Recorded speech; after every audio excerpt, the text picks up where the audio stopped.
Hello everybody, what's up? Cedric and CJ here. It's our wrestling commentary, SmackDownish. And this is last week's, the normal site that I look up. It wasn't there and it still isn't there. But on the site that she normally goes to when we watch on the other screen, then it's there. So instead of what I normally do, I'm going to cover the last week's. Yeah, it's the 1220 episode. That's right. So this started off, Bloodline come out.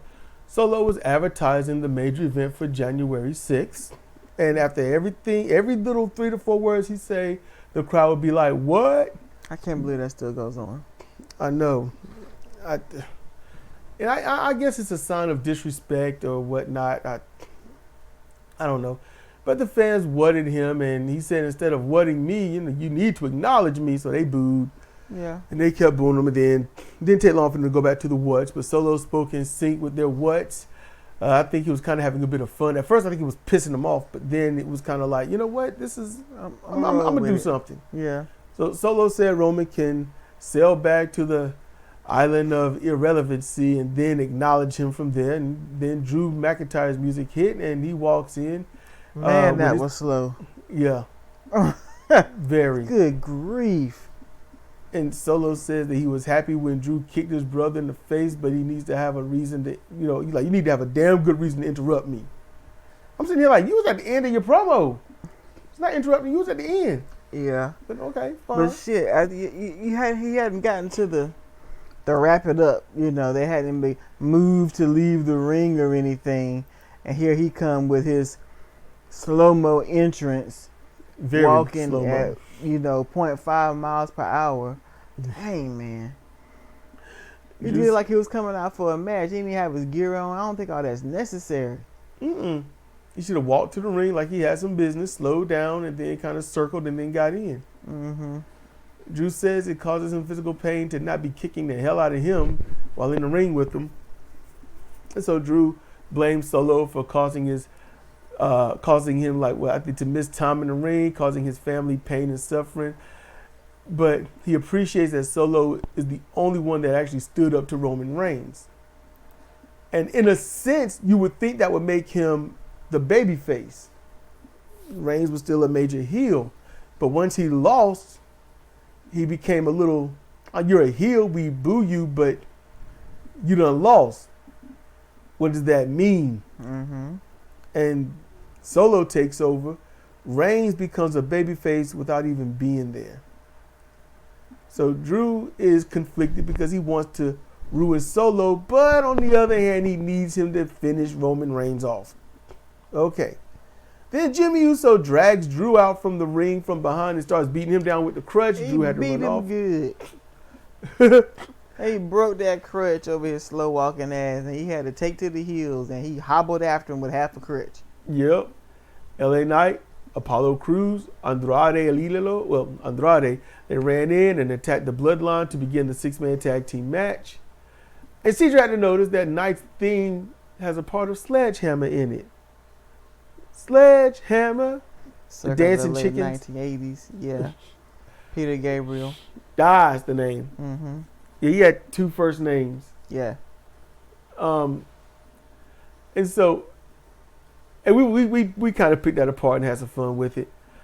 Jacob and Solo, they hit a brutal aided hot shot on Andrade where he flipped over the rope. So that was a good area right there. Mm-hmm. And if you look back, basically the bump was all. If you ever seen Jushin Liger exit the ring, or Shawn Michaels exit the ring in his hair day with Marty Jannetty, that's just part of that exiting the rings. I saw through that, but it was still cool to see it. Yeah. And I was like, they jacked him up, so I just took it at that. I just had fun with that. And then the match devolves. The Nakamura kicks Knight, over the announce table, but the ref. It seemed like the ref was looking that way, but it was kind of hard to tell because they had a weird camera angle. Solo hit a lovely 180 Sambo slam on Apollo Crews, and she just said, pin him, which he should have. He should have pinned him because it was good. I haven't seen him do anything that looked that good. Nothing. Nada. Zilch.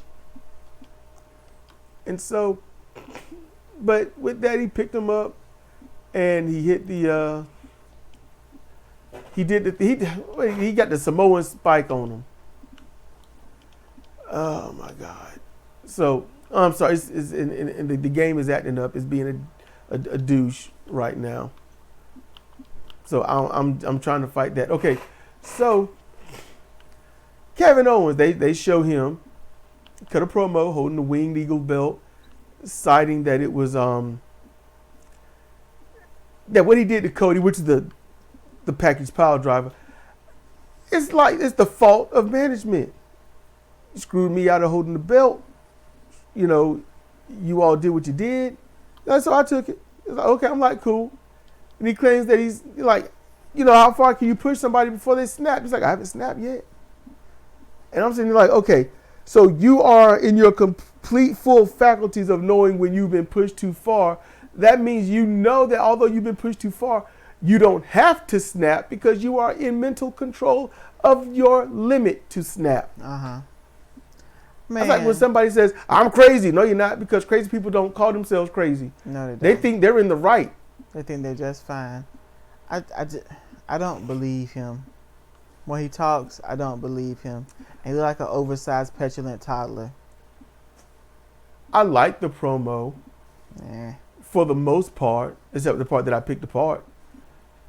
But I like that he got the belt. I like the way they showed, when they showed after the pile driver and Owens walking around holding the belt up, it looked like old school wrestling chaos from back in the day. I freaking loved it. It was just, I just soaked that up. Did anybody else out there listen? Anyone else soak that moment up when they saw it? If you even knew what you was looking at, because you don't get to see that anymore. That so you probably didn't know. Driver looked good. Yeah. It might have been a little too shallow with Cody's head. But as Stevie Richards said, it's not so, you know, he protected him. He did it right. But it's the board when they pop up after you hit the mat. That could have smacked the top of his head and messed him up. You know, but Stevie Richards did a great job picking all of that apart. It was really good. And it doesn't, I'm going to say this, it exposes the business, but it gives me, someone like me, a greater appreciation for how things should go. Because I do want to get lost in it. You know, Jim Cornette, Brian Last, Dutch Mantell, Stevie Richards, WSI's host James, they, just like me, can see through stuff, see how it's done, how someone was protected or not, but still can easily get lost and just enjoy the moment. And that's a beautiful thing. I think that promo ruined that moment. You think Owens' promo ruined it? Yeah. Because you're mad at Cody. It's all Cody's fault. Okay, you know, it's management's fault. It's Cody's fault. It's this fans' fault. It's the ring's fault. It's the shoes' fault. It's like, blame dude, it on the ring. For real. It's like, dude, you did an awesome, you devastated him. He had to get pulled out the ring on a stretch, all strapped down and neck boarded and stuff. And you should have owned that. If you were saying that, I was like, you know what? One way that they could have done that, he could have done that promo, he could have just sit there and chilled, right? How you feel, Cody? How does it feel to get carried out like that? If you and the others didn't screw me over, you wouldn't have been leaving like that in front of your fans, in front of your family. And I hope you're not okay. You know, something like that. Yeah, I don't care about you teaming with Roman anymore. I don't care that you're the champion. I don't care that you're beloved. I just hate you. And I want you to suffer. That's better than, it's everybody else's fault. I'm going to turn red in the face and whine. Yeah, after a little bit, I get where you're coming from. You don't keep blaming everyone else. Mm-mm. You start turning into how much I dislike you. You own it. I seethe with rage for you. I'm going to keep fucking you up to the bitter end. That's how you do it. That's what you want to see out of them, right? Yeah. You want to see a heel's heel. I want to see some adult style hatred. Not like he's about to fall out and kick in the ring. That's how he always look. Like he's just gonna throw a purity tantrum. And he get what I want. Yeah. Okay. I see what it's you're just saying. me. It's something about him. I don't. By and large, I like the promo. I wish it did kind of go into what you were saying, but I like the first part. I just didn't like the whole. I don't know. It's like he didn't address if it felt good to do that pile driver. That's what he should have got into. That would have made it more detestable. Like, man, this dude is a freak enjoying damaging somebody like that. Man, he's got a family and a daughter. Man, screw his family. I mean, get into it. Man, yeah. Okay. All right then. All right. All right. See. Wow. Okay, you give me some ideas. Okay, so after that, they did a break. They did the whole Braun Strowman on the Grayson Waller effect, which we were skipping through to like watching a talk show. They do enough promos. We don't need to see a talk show. Nope. So Carmelo Hayes, he interrupts, which was one of the best parts of that, and Strowman, he insults Strowman. It's like, we need to run this back. So, okay. So, it was an all right match. Strowman was throwing trees at him. Mm-hmm. I was entertained by that. I thought the match was good. Carmelo Hayes' facial expressions are freaking great. Yeah, he looked like he was in the ring with a monster, and he was not happy to be there. And he was in the ring with a monster, and he shouldn't have been happy to be there. But he's also like, you ain't gonna sit there, Paul Levesque and others, and try to embarrass me and catch me off guard. So they did this, and they did this match right. That first kick in the beginning, and Strowman wipes it off like, ew. Mm-hmm. I don't know what that was. So I like that. And then, Hayes predominantly ineffective. Yeah. Until he did flying stuff that did make sense at the time. It was a little too cooperative. I'm going to give it that. But I don't think these two really know each other like that in the ring to just kind of smooth by everything. Yeah. And you got to make Strowman look like how he look. Yeah. And Hayes is small compared to him. So Hayes should have to do a whole lot more. Yeah, he should be working hard, and Strowman should not have to work but so hard. There you go. And that's exactly how that was. Strowman almost stayed center of the ring. He walked around, didn't run, didn't do a whole lot, which is how it should have been. But at the end, they was fighting outside the ring, and by the time they got to 4, I was like, okay, it's going to be a count out. And I know Strowman's going to lose this, but I don't know how they're going to get there. So I know what's going to happen, but I don't know how it's going to happen. I didn't know. So, huh? I didn't know. So they got there when Strowman beeled Hayes over the rope and into the ring. Hayes had to grab and force himself into the ring because he didn't make it all the way. But it was on a 9 when that happened. And then 10, it was a count out when Strowman grabbed the ropes to get in. The thing about this, while that is good, that's clever, that works, and he chased Hayes off, that's good. It all works. The problem with that I have with that, the 100% issue is they don't do that with everybody else.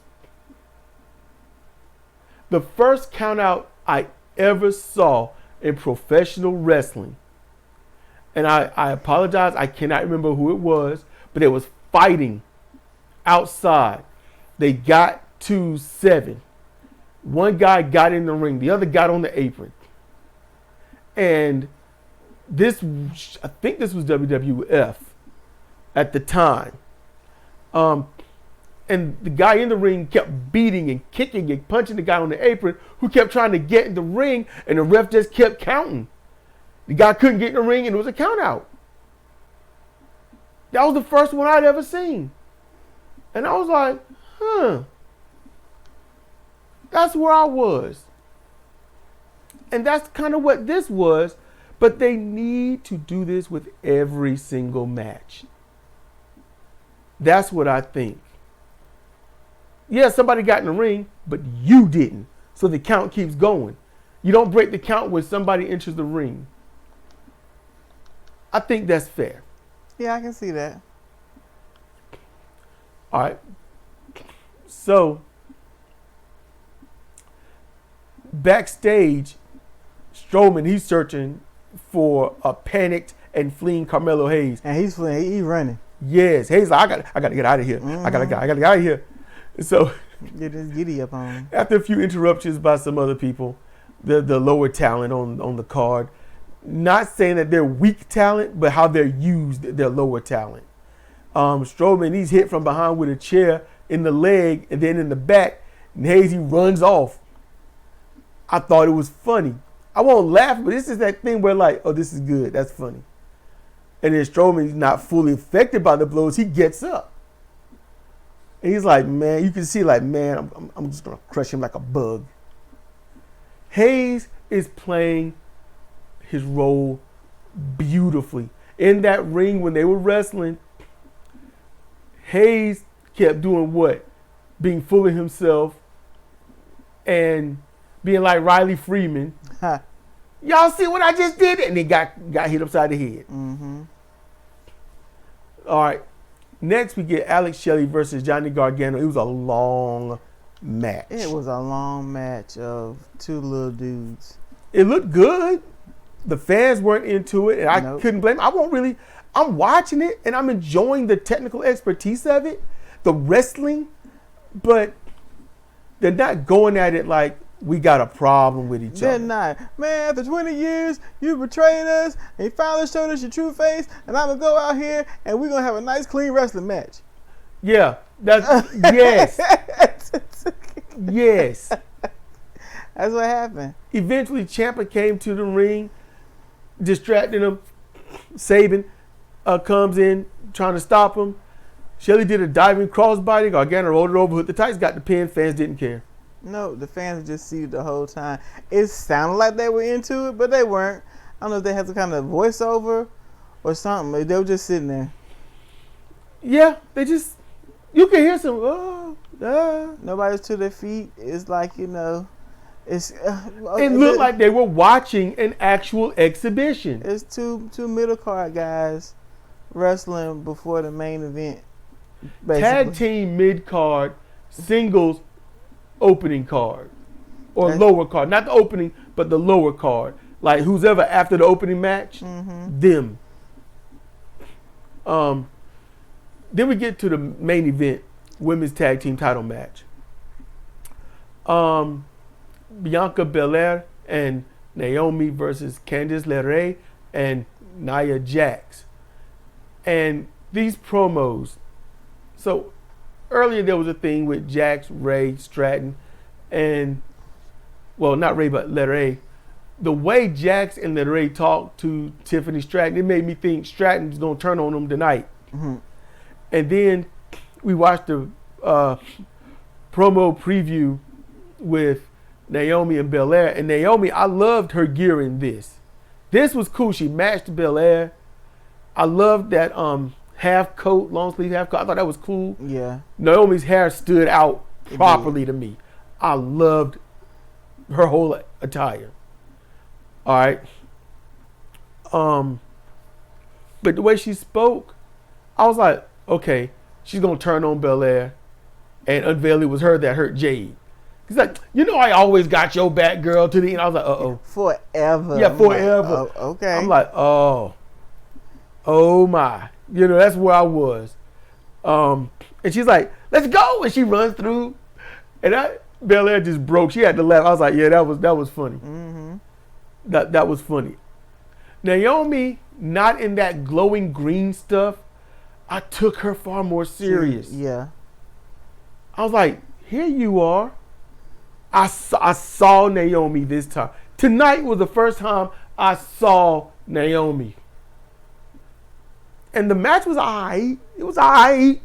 But after Bianca took a long beat down and got a quote-unquote hot tag, she wasn't getting stopped. They didn't even do that. Jax and LeRae was arguing in their corner. So the hot tag wasn't hot. And the crowd didn't seem like they cared anyway. Okay. No. But when Naomi got in the ring, the match improved. Yeah, it picked up. Yes, she was on point. And oftentimes, what I'm used to is when they get the high tag and it's all low point and they're doing it, then all of a sudden that's when the betrayal comes in. That's what I'm used to from major promotions, major angles. I'm glad they didn't do it that way. Y'all need to understand out there, I enjoy when I can't call it right. That means there's some hope, there's some originality. And if it's not original, it's something not used so often that I couldn't see it coming. Yeah. Appreciation. Naomi, she improved the match. Now, when they started, she was a little too fast, to do her jumping split leg drop and did it on the knees of Jax. She should have kind of got hurt. Yeah. She should have sold something. I don't know, but it just looked weird. But she got her timing back. She didn't keep faltering. She got it back. Jax got hard weighed on the post during her regular spot of hers. Did. And oh man, it was that was running down the middle of her head. And then in the camera angles did everything they could to not show it. They worked. Production was probably like this angle, this one. He was doing his best. That camera angle was you're gonna get a seizure watching. That's how bad it was. It was like Pokemon the first episode. Yeah, they really didn't want to show her bleeding. Naomi hit the powerbomb, and this was wow. Naomi hit that powerbomb roughly center ring, and you could see the look on Belair's face when she was on that top rope. Okay, you could see it. Yeah. Okay, and she dove, and it was a long distance Scorpio splash. Y'all better know it as the 450. She hit that. She hit it perfect. She hit it. I'm just saying, I can't stress it enough. Belair hit that splash, and it was a front look. You could see she didn't really touch Jax. You could see it. But her body was perfectly across Jax's midsection the way it should be. But there was no impact because she had to sail that far and land and not bust up Jax's ribs or her own. So she hit it with no impact. It was just poop. That's what you call being absolutely professional to a fault. She did great.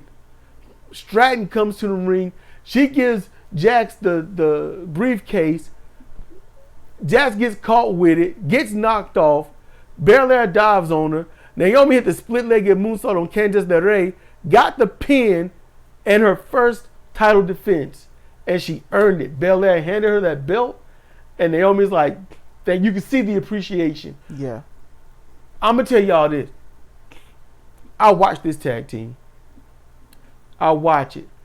They did tag team wrestling, but no real tag team moves. And that was the beauty. That was the thing that I loved most about this. They only did the first opening one and then sort of just left it alone after that. That's what they did. Mm-hmm. They just tagged in and out. One takes the beating, yada, yada, yada. But they did your basic tag team wrestling match. It was two singles wrestlers that could tag out when they got in trouble. That's it. And that's how it should be when you are not a well-oiled tag team. Y'all might have tagged up before in the past, but you had to for the moment, but y'all are not regular. I love this. This is how it should be done. Hopefully they'll be able to keep it up. Hopefully. And with no silly storyline stuff of getting away. Exactly.